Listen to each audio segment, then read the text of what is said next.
Waalaikumsalam warahmatullahi wabarakatuh. Bismillahirrahmanirrahim. Wassalatu wassalamu ala Rasulillah wa ala alihi wa sahbihi wa man tabi'ah, amma ba'du. Yang saya muliakan Bapak Direktur dan seluruh staf, tamu undangan yang sudah hadir pada hari yang berbahagia ini. Tema pada hari yang berbahagia ini ialah berbenah diri, cerminan muslim sejati. Jadi berbenah itu kalau diarabkan itu artinya muhasabah. Jadi kalau bahasa Indonesianya berbenah, kalau di tasawufnya muhasabah, artinya kita mempersiapkan diri hari esok harus lebih baik daripada hari ini. Itu yang pertama. Dan yang kedua, kita berupaya bahwa kesalahan yang telah terjadi kemarin tidak terulang lagi pada hari ini. Itu artinya berbenah, atau dalam konsep tasawufnya dikatakan dengan muhasabah. Hal ini kita dapatkan muhasabah ataupun berbenah dengan cara tafakkur, duduk, merenungkan dan berpikir. Misalnya kita malamnya jam berapa tidur? Kalau kami di pesantren itu paling cepat tidurnya jam 12, Pak. Itu paling cepat. Kalau tidur di bawah jam 12 itu kayaknya nggak enak. Entah sama siapa nggak enak, wallahu a'lam. Pokoknya gitulah. Jadi kalau misalnya kita tidur jam 12 malam, masuk dulu ke depan, biar pas, biar rapi, masuk dulu biar rapi.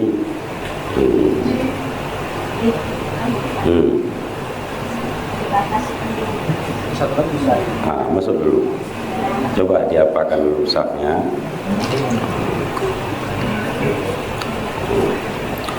Sudah ya. Misalnya malam kita tidur jam 12. Itu berarti jam 12 jam tutup buku. Yang kita mulai dari bangun pagi tadi, siang harinya. Kalau kita bangun harinya kemarin itu jam 5 sampai jam 12 malam semalam tutup buku. Itu kalau kita tidur jam 12. Ketika kita mau tidur, kita renungi sebentar. Sekian jam yang diberikan hidup oleh Allah, mulai dari tadi pagi sampai jam 12. Kira-kira perbuatan yang bermanfaat, yang pertama, kira-kira perbuatan yang bermanfaat itu kepada manusia berapa persen? Misalnya kita hidup 12 jam lah, dari pagi tadi sampai jam 12 malam. Ada saya menolong orang tadi, ada orang kecelakaan saya tolong, ada pasien yang kurang mampu saya obati misalnya, atau saya berikan jalan untuk pengobatan. Ada orang meninggal misalnya, saya tolong. Dan banyak, ada fakir miskin seperti program-program tadi. Ternyata ketika kita kumpulkan, itu ada 4 jam yang kita habiskan secara global untuk menolong sesama kaum muslimin tadi misalnya. Kemudian 2 jam kita tidur, sudah jadi 6 jam. Kemudian 2 jam kita bersama keluarga, sudah jadi 8 jam. 2 jam kita ikut pelajaran, kita ikut majelis misalnya. 2 jam kita di tempat pekerjaan ataupun 4 jam. Berarti kehidupan kita tadi itu kehidupan yang sangat baik. Besok kalau bisa berubah, berusaha lebih bagus lagi. Konsepnya dalam kehidupan ini adalah khairun nas amfa'lin nas. Itu konsep yang harus kita pegang. Apa itu artinya? Manusia yang paling baik itu adalah manusia yang sangat bermanfaat kepada manusia yang lain. Itu manusia yang paling baik. Jadi bukan dengan adanya kita menjadi mudarat bagi orang lain. Bahkan orang sangat merindukan kehadiran kita di kalangan mereka. Itu diantara tanda-tanda manusia yang baik dan bahkan sangat baik.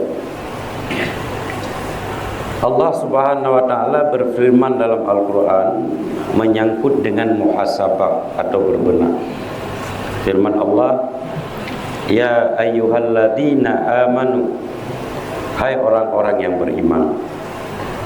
Sebenarnya ini sangat penting masalah iman. Iman tidak akan pernah berubah dengan berubah zaman. Iman tidak pernah terjadi masalah baru di dalam pembahasan keimanan. Beda dengan masalah fikih. Kalau masalah fikih itu ada konsep dalam ilmu usul fiqh namanya qiyas. Kenapa? Karena banyak kejadian-kejadian yang tidak ada pada masa Nabi, tidak ada pada masa sahabat, tetapi sangat membutuhkan hukum. Ini butuh kajian. Jadi dia setiap zaman terjadi permasalahan baru. Itu fikih namanya. Maka untuk menyelesaikannya harus dengan usul fiqh. Tapi kalau iman dia nggak ada masalah baru. Tetap pondasi iman itu pada rukun iman yang 6. Di situ pondasinya. Semenjak iman ini diturunkan sampai hari kiamat, tidak pernah berubah. Bahwa kita mengimani Allah itu satu di dalam keimanan kita sebagai mukmin itu baku sampai hari kiamat dan tidak pernah berubah.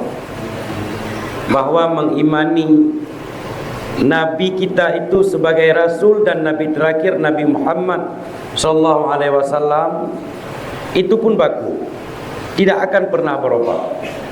Dan demikian sampai kepada rukun iman yang ke-6. Antara iman dengan kufur ini, dengan kafir, seperti mata hitam dengan mata putih. Sangat dekat bapak-bapak, ibu-ibu.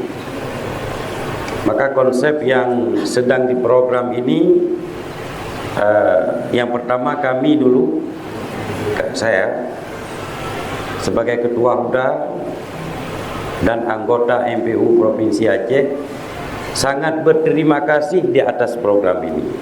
Sebenarnya ini tugas kami, tapi sudah dijalankan oleh Bapak Direktur beserta stafnya. Itu kami ucapkan ribuan terima kasih. Jadi tanpa terasa sudah masuk pesantren ke RSU, ke Rumah Sakit Umum. Jadi kalau kita buat program khusus, misalnya di media, ini Bapak Direkturnya ngomong misalnya, di Serambi lah, kami bulan depan rencananya mau masukkan pesantren ke Rumah Sakit Umum. Ini di komen, dibully Bapak sampai ke Jakarta mungkin. Nah, pokoknya ini kan bahagian daripada khairun nas amfa linnas. Jadi perbuatan yang paling bagus itu yang bermanfaat kepada manusia. Banyak yang benar tapi caranya nggak benar, tidak diterima oleh orang. Banyak yang tidak benar tetapi karena caranya benar diterima oleh orang lain. Maka di dalam pepatah Arab itu dikatakan al-haqqu bilan nizam, kebenaran tanpa terorganisir, tanpa apa maksudnya, tanpa struktur, akan dihancurkan oleh kebatilan yang terorganisir. Ini yang sedang diprogramkan ini sudah benar. Yang diprogramkan ini sudah benar dan cara punya benar, caranya pun benar. Alhamdulillah. Semoga ini berjalan lancar dan menjadi contoh bagi rumah sakit lain yang ada di khususnya di Provinsi Aceh. Dan ini memang harus dijalankan. Setiap program tadi harus dijalankan. Jadi kita kembali ke tema. Jadi iman ini sangat penting, ibu-ibu, bapak-bapak. Sangat penting. Iman ini sangat mahal harganya. Tidak bisa kita beli dengan emas, tidak bisa dengan perak, tidak bisa dengan permata. Bahkan dengan dunia ini tidak bisa kita beli. Kalau konsep tauhid itu dikatakan, walaupun itu kataan-kataan, walaupun aku dipotong terputus-putus, tetap aku tidak akan keluar daripada iman. Jangan sebentar-sebentar entah kayak mana sebabnya jadi keluar iman. Ada datang tamu, udah murtad orang misalnya. Jangan. Tetap harus kita pertahankan iman sesuai dengan yang kita pahami tentang keimanan. Karena itu permanen, dia tidak akan berubah. Itu yang pertama. Yang kedua, ittaqullah, bertakwalah kamu kepada Allah. Wal tandur nafsun ma qaddamat. Perhatikanlah perbuatan yang telah kamu kerjakan. Lihat, apakah itu menjadi perbekalan untuk hari esok di akhirat? Perhatikanlah, itu firman Allah. Maka seperti yang kita katakan tadi, ini nanti setiap tutup buku nanti malam kita tulis dulu. Kita tulis, kita hitung-hitung, berarti hari ini persentase kebaikan untuk persiapan akhirat 30%. Besok usahakan 35, kalau tidak sanggup 60. Lusanya 40 dan seterusnya. Sampai kita menjadi mukmin yang hakiki atau orang-orang yang saleh.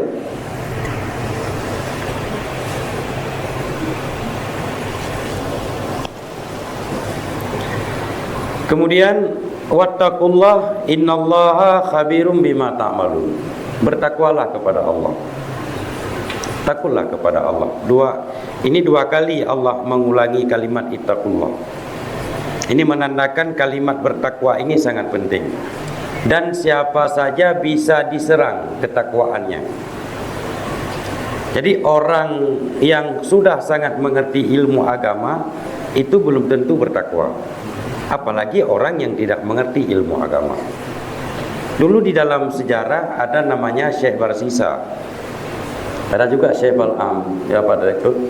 Itu sangat luar biasa pemahaman ilmu agamanya. Itu kalau nggak salah, kalau bukan masa Nabi Musa, masa Nabi Isa alaihissalam.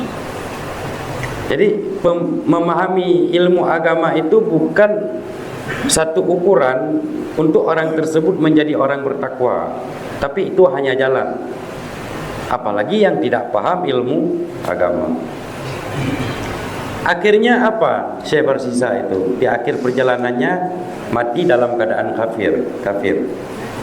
Yang pertama dipaksakan oleh iblis untuk berzina. Beliau tidak mau.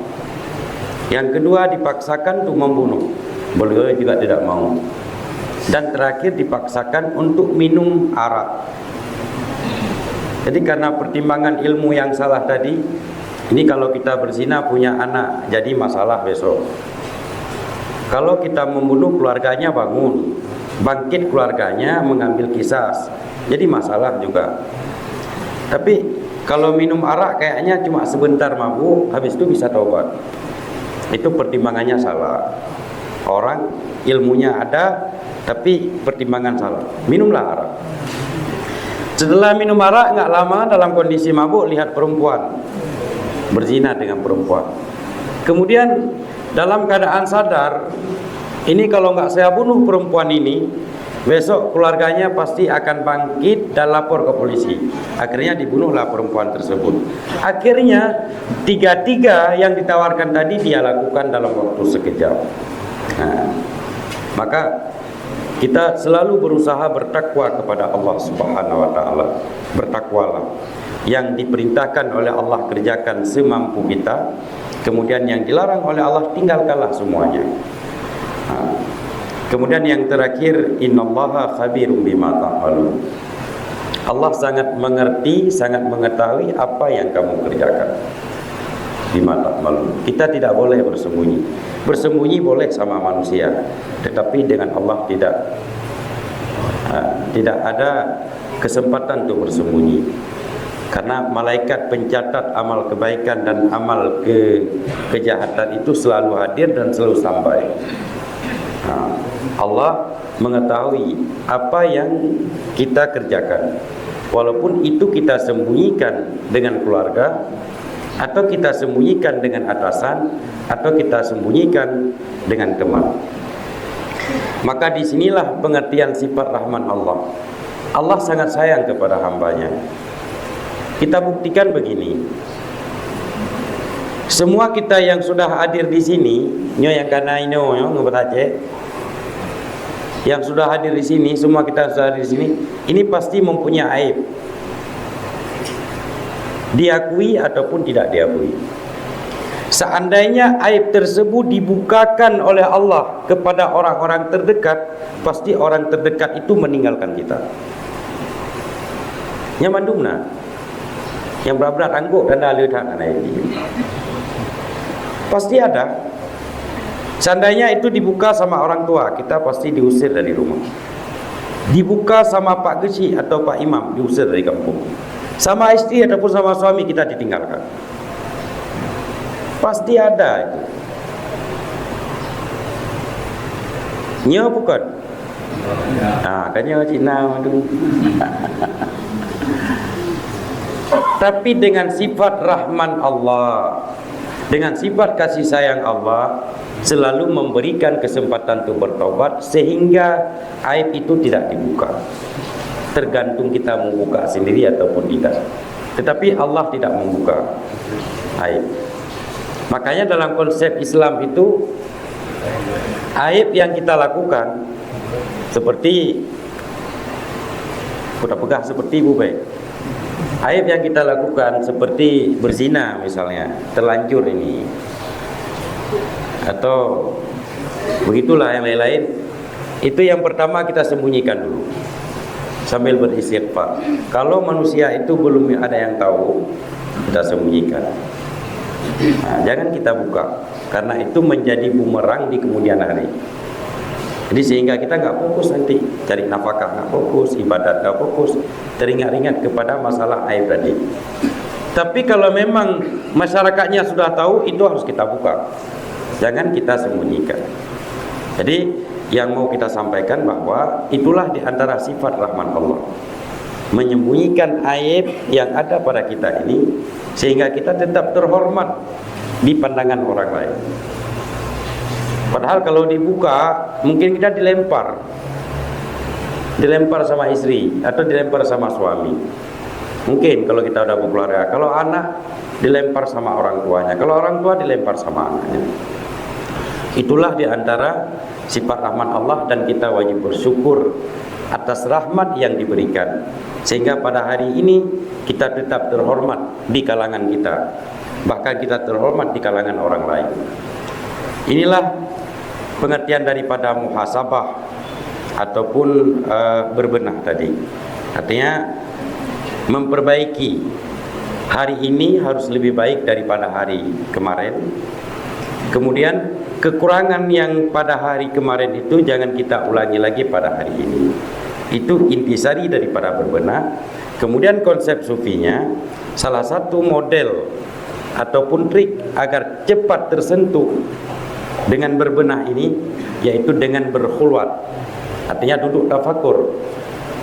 Di malam itu habis salat isya duduk sendirian, lihat ke muka istri, lihat ke muka anak-anak, lihat, gambarkan muka orang lain. Seandainya besok saya dipanggil oleh Allah, apakah anak-anak ini terjamin imannya? Kalau saya besok dipanggil oleh Allah, istri saya ini bagaimana kehidupannya? Apakah istri ini akan tetap mengikut arah saya? Tetangga saya itu bagaimana imannya? Itu diantara konsep untuk menghasilkan muhasabah ataupun berbenah diri, supaya hari esok itu lebih bagus daripada hari ini.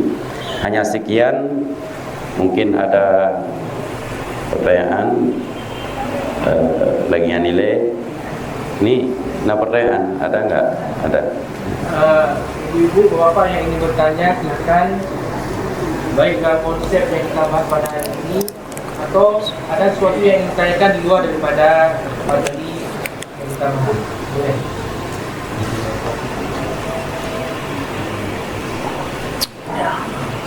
Penanganan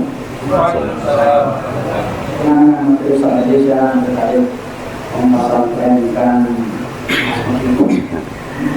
mungkin bisa di wilayah lain yang memang bisa kita inovasikan kembali, berikan dengan cara berdakwah pemasaran pendidikan. Mungkin bisa ada di lain, tidak di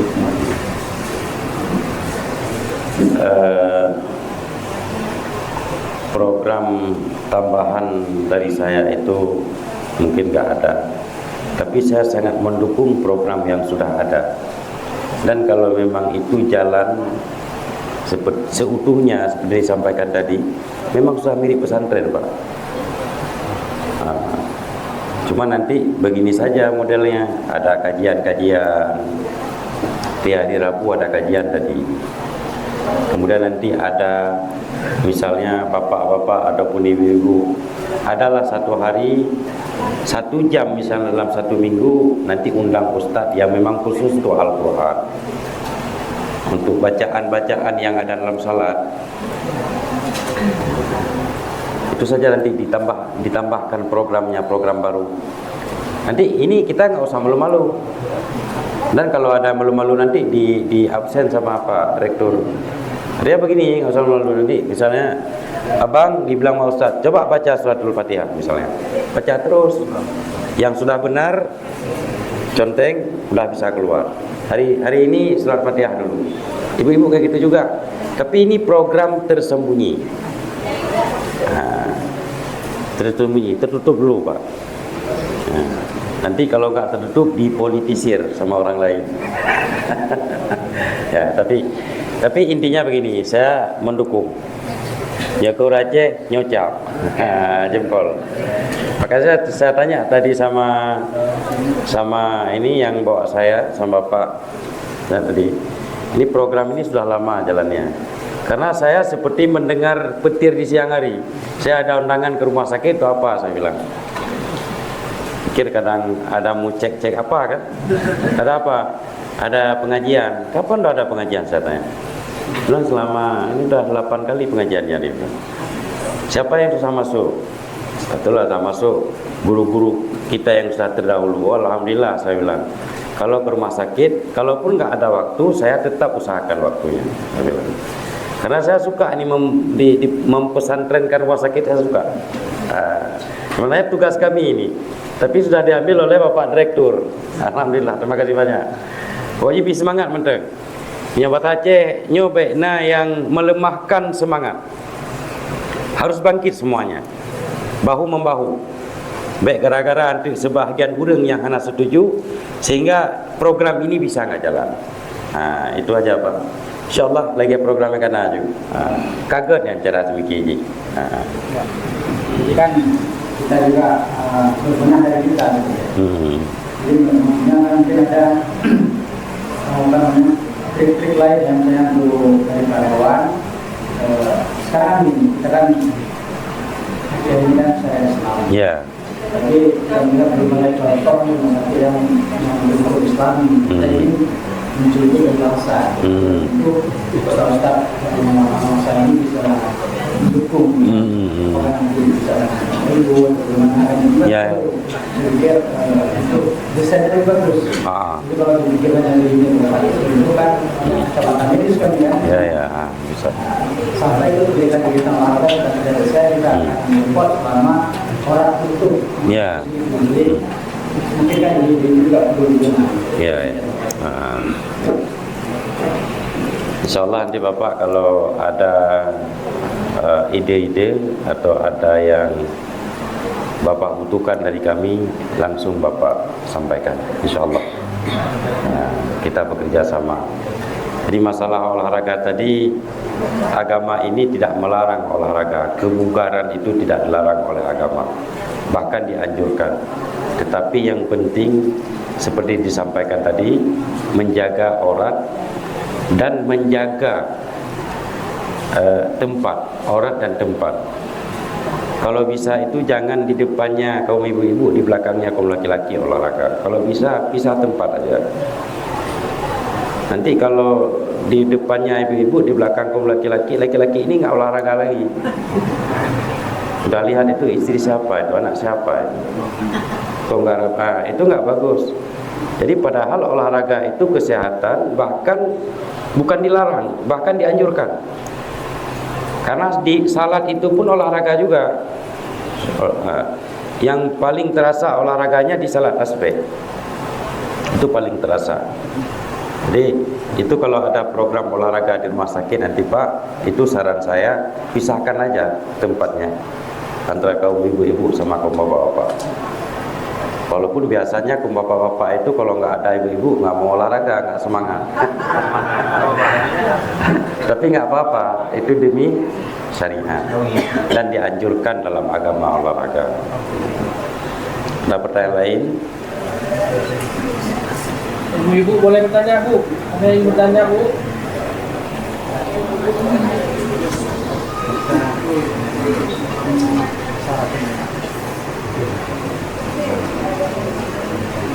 Penangannya nggak bukan. Masih panjang waktu kita, Bu. Panjang waktu. Ada 15 menit lagi. Masalah pasien.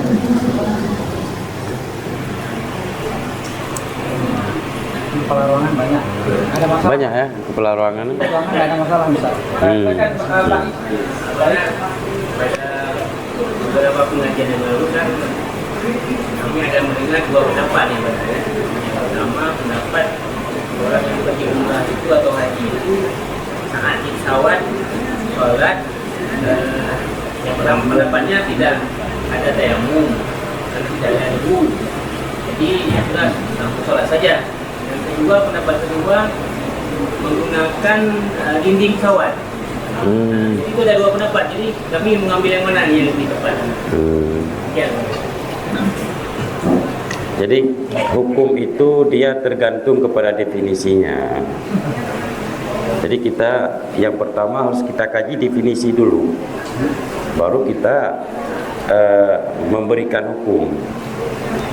Itu kan pembahasannya bab tayamum berarti. Pengertian tayamum adalah menggunakan tanah yang berdebu untuk pengganti air di anggota-anggota yang telah ditentukan oleh agama. Tanah yang berdebu atau debu saja boleh juga. Tanahnya nggak ada lagi, tapi debu yang ada, itu pun boleh. Pokoknya intinya tayamum itu harus debu yang kita gunakan sebagai pengganti air. Kalau di rumah sakit ini kita tayamum di dinding, itu yang malu semua pejabat rumah sakit. Itu menandakan rumah sakitnya nggak bersih karena berdebu. Dan kalau di pesawat kita tayamum, seandainya kita lapor ke PT pesawat tersebut, Pak, tolong Pak, pesawat Bapak itu punya banyak debu Pak. Tolong, itu kru-kru pesawat, pilot-pilot dan siapa saja dipecat semua itu, karena nggak sehat. Nanti paling-paling para petugasnya tanya, misalnya, atau yang di sana tanya, yang direkturnya, kamu tahu pesawat kami banyak debu dari mana? Banyak orang tayamum Pak. Dan ini nggak mungkin, agama ini nggak bisa kita akal-akali. Agama sudah membuat ketentuan bagi orang yang tidak cukup syarat, tidak ada air, atau ada air tapi tidak boleh dipakai, atau tidak ada tanah, tidak ada debu, atau ada tidak bisa dipakai, maka tetap wajib salat tanpa berwudu dan bertayamum, dinamakan dengan salat hormat waktu. Jadi untuk apa kita payah-payahkan diri, kita tempel-tempel bak bintik? Saya curiga. Begini saya curiga.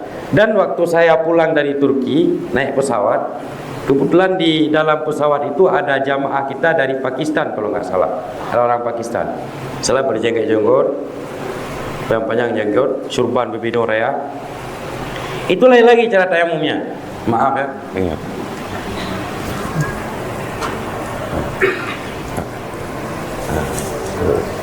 Jadi saya tanya, kebetulan ngerti bahasa Arab, Itu apa yang Bapak lakukan tadi itu apa? Itu tayamum.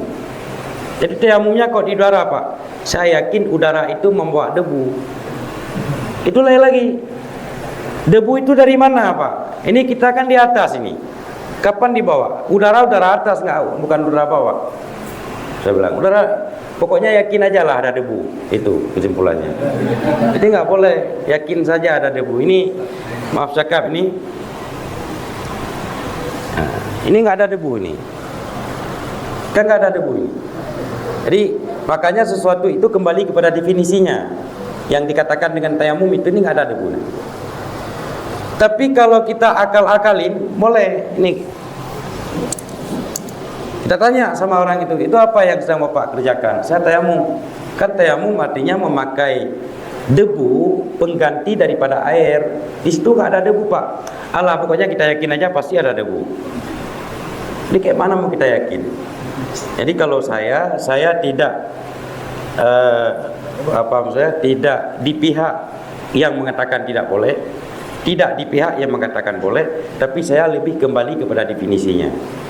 Kalau sesuai dengan definisi, berarti begitu hukumnya. Kalau nggak sesuai, berarti tidak sesuai. Jadi kalau kita lihat, kita fikih 4 mazhab, semua itu definisinya yang dikatakan dengan tayamum menggunakan debu sebagai pengganti air pada muka dan pada 2 tangan. Cuma itu. Nanti kalau kita akal-akali lagi menggunakan debu ke seluruh badan biar sama dengan wudu, itu kan lain lagi. Padahal nggak ada di hukum. Tadi sekian jawaban tentang tayamum. Ngerti? Nah. Jadi malu Pak Direktur. Coba kalau tayamum di dinding. Malai masa rumah sakit mabe. Pajan pulih urung TBC. TBC kan harus nggak ada debu dia. Daripada di dinding lebih baik di udara kayak orang Pakistan tadi. Karena udara ini tetap membuat debu kalau orang Pakistan itu bilang. Nah, tadi sekian. Ada pertanyaan lain? Kalau nggak ada, belum nih. Silakan Ibu.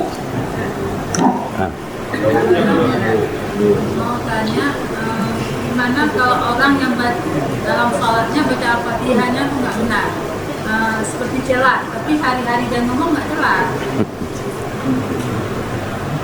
itu jinnya harus dikeluarkan dari mulut orang tersebut. Nah, itu nggak sah Fatihahnya. Makanya saya bilang tadi harus ada program ini nanti, program khusus yang ibu-ibu dipanggil ustazah. Dia nggak bicarakan hukum, cuma untuk menfasihkan bacaan. Itu hanya itu tugasnya. Kalau kita suruh bicara hukum nanti lama jadinya, sehingga yang target itu nggak tercapai. Ada ustazah ataupun ustadz yang khusus berbicara hukum. Dia nggak ada tugas masalah qiraah, bacaan. Nanti ada ustadz ataupun ustazah yang kita undang khusus masalah qiraah. Nggak ada tugas masalah hukum. Saya dibilang, tolong dibaca Fatihah, baca terus. Nah, dan ini bukan nanti kalau diundang pun ustadznya bukan ustadz musabakah. Karena kita ini bukan untuk ikut musabakah, untuk ikut salat wajib. Jadi yang pas-pas hurufnya kira-kira sudah agak kena, itu udah bisa. Jadi nggak sah salatnya kalau nggak pas. Masa waktu ngomong pas, waktu baca Al-Quran nggak pas. Jadi menyangkut dengan tayamum tadi, saya teringat juga tahun 2022 ada kementerian dari Banda Aceh, Kementerian Agama, kebetulan travel Katana ini sedang dalam proses waktu itu 2022 untuk keluar surat izin KBIHU. Tapi ini alhamdulillah keluar surat izin. Jadi yang dari kementerian ini, Kementerian Agama, bincang-bincang konsul sama saya. Jadi di antara tema yang dibahas itu masalah tayamum di dinding pesawat. Saya bilang sama bapak itu, kalau bapak, misalnya bapak berani lapor nggak ke PT pesawat itu bahwa pesawatnya nggak bersih? Saya bilang. Setelah saya jelaskan definisi tayamum, kenapa nggak bersih? Kan ada debu itu pak. Gimana nyari bu? Kan ada orang tayamum dan ada bu. Oh itu nggak berani saya. Kalau nggak berani bapak nggak usah bilang-bilang, saya bilang. Jadi nggak usah diakal-akalin. Jadi itu bagaimana juga salat di pesawat, salat hormat waktu namanya. Kami pulang dari umrah misalnya atau pulang dari mana, kan arahnya tetap kemari dia ke timur. Kita tetap salah. Kaifa amkana salahnya? Atau kita ke Medan misalnya. Kita ke Medan. Ini supirnya pokoknya supir lah tugasnya, bukan ustadz, supir lah. Kalau kita suruh berhenti dia marah sama kita, misalnya kan. Kita arahnya ke sana ini.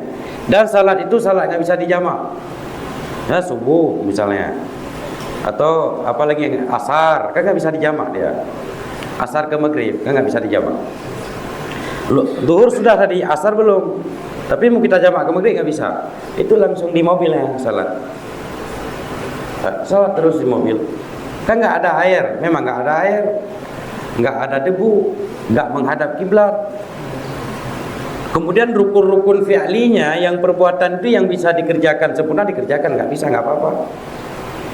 Itu namanya salat hormat waktu, dan itu pernah dipraktekkan oleh para sahabat dalam peperangan.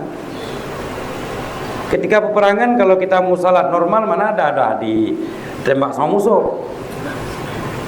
Harus ke masjid dulu, harus cari ini, cari itu kan. Nanti pulang dah pergi perang 100 orang, waktu pulang tinggal 20 orang. Yang lain di masjid sana dah meninggal ditembak sama musuh. Nah, itulah kira-kiranya. Ada lagi kalau nggak ada Assalamualaikum warahmatullahi wabarakatuh. Waalaikumsalam. Masalah tadi Abang bilang apabila kita sholat baca Al-Fatihah atau itu tidak fasih, kan tidak sah dari amanah. Tapi kalau seandainya waktu kita baca Fatihah, tapi di hati kita baca hati yang salah, Alhamdulillahirabbil alamin segala puji bagi Allah Subhanahu wa taala. Itu gimana, dan gimana caranya supaya ibadah kita itu diterima gitu, Abana? Makasih Abana.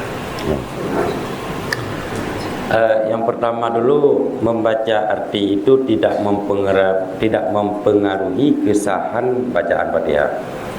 Karena bacaan yang salah itu artinya tetap salah, walau kita artikan dengan arti yang benar. Bacaan yang benar walaupun tidak kita artikan, artinya itu pasti sudah ada dan benar. Itu yang pertama. Bacaan yang benar walaupun tidak kita artikan, namun artinya itu sudah ada benar. Bacaan yang salah walaupun kita artikan benar, bacaannya tetap salah. Bacaan yang benar dan kita artikan itu sangat bagus. Itu namanya salah satu konsep untuk khusyuk dalam salat, biar tidak teringat ke hal-hal yang lain. Jadi kita bayangkan artinya dengan nama Allah yang Maha Pengasih lagi Maha Penyayang. Alhamdulillahirabbil alamin. Maka salat kita pelan-pelan tetapi bermakna. Jadi dua-dua berarti pelajari qiraahnya dan pelajari artinya. Kemudian fasahah tadi itu tergantung juga dialeknya. Misalnya begini. Kalau orang India sana, mungkin Bapak sudah pernah ke tanah suci. Orang itu Allah nggak bisa mengucap Allah. Kalau azan Allah, Allahu Akbar Allah, gitu orang itu. Itu dialeknya, maksudnya lidahnya memang sudah kayak gitu. Jadi orang itu udah sah salatnya. Karena kalau agama membuat satu peraturan, lidah orang seluruh dunia ini harus sama dengan lidah orang Indonesia misalnya kan. Itu yang masuk surga cuma orang Indonesia, orang sana nggak masuk surga. Jadi fasahah itu kembali kepada dialek masing-masing. Kalau menurut dialek dia itu nggak fasahah misalnya, itu nggak sah. Kalau menurut dialek dia sudah fasahah, itu sudah sah. Lagi ya lah. Misalnya begini, saudara-saudara kita yang dari suku Jawa, orang itu mungkin ada perbedaan dialek sama kita orang suku Aceh misalnya. Orang Aceh ikut dialek orang saudara kita suku Jawa itu nggak sah salahnya. Kalau orang itu memang sudah kayak gitu bahasa. Dia Jadi nggak ada aturan dalam agama semua ini harus ikut dialek orang Aceh, itu nggak ada juga. Jadi pasaha itu tergantung dialek masing-masing. Maka agama ini pada hakikatnya luas, jadi jangan kita persempit. Nah, kita jalankan sesuai dengan kelonggaran yang telah diberikan. Di Aceh itu banyak juga, dialek Aceh banyak juga yang meleset. Misalnya begini, wasallim di akhir selawat, wasallim itu ada nggak lam dengan mim, lim ada, lem ada nggak? Nggak ada kan lim, yang ada lim kan. Tapi rata-rata wasallim. Sallallahu ala Muhammad di akhirnya, sallallahu alaihi wasallim. Yang ada wasallim itu mungkin ya ikut musabakah aja. Yang nggak ikut musabakah nggak ada. Itu banyak juga. Jadi tergantung dialek masing-masing. Tetapi pada huruf-huruf yang dimaafkan, misalnya dat itu agak ke dotnya boleh, itu dimaafkan. Karena dia kalau tebal dat itu hampir mirip dot. Ra itu mirip ke ro, nggak apa-apa. Nah, karena dia kalau tebal memang mirip ke ro. Tapi yang nggak bisa juga. Misalnya apa? Nah itu nggak bisa toh. Karena memang hurufnya nggak dekat-dekat ke situ. Ba, bo, misalnya. Buku, boku kita baca itu nggak boleh. Nah, itulah kira-kira dialek. Kalau nggak ada lagi udah cukup, karena udah cukup ya. Kenapa? Aja ya. Jadi hanya sekian. Semoga bermanfaat. Dan sekali lagi saya sangat mengharapkan dan memberi dukungan kepada program yang ada di rumah sakit yang kita banggakan ini. Mari kita saling bahu-membahu agar program ini berjalan sesuai dengan kita harapkan. Dan semoga besok generasi anak-anak kita itu melihat rumah sakit itu sudah menjadi pesantren. Pesantren, sudah ada pesantren di rumah sakitnya. Pesantren tanpa terasa. Jadi hanya sekian, lebih dan kurang saya mohon maaf. Hadanallahu wa iyyakum ajmain. A'udzubillahi minasyaitonir rajim. Bismillahirrahmanirrahim. Alhamdulillahirabbil alamin hamdan yuwati ni'amahu wa yukafi'u mazidah. Ya rabbana lakal hamdu kama yanbaghi li jalali wajhikal karimi wa 'azimi sultanik. Allahumma shalli wa sallim wa barik ala Sayyidina Muhammad wa ala alihi wa aswajihi wa sahbihi ajma'in.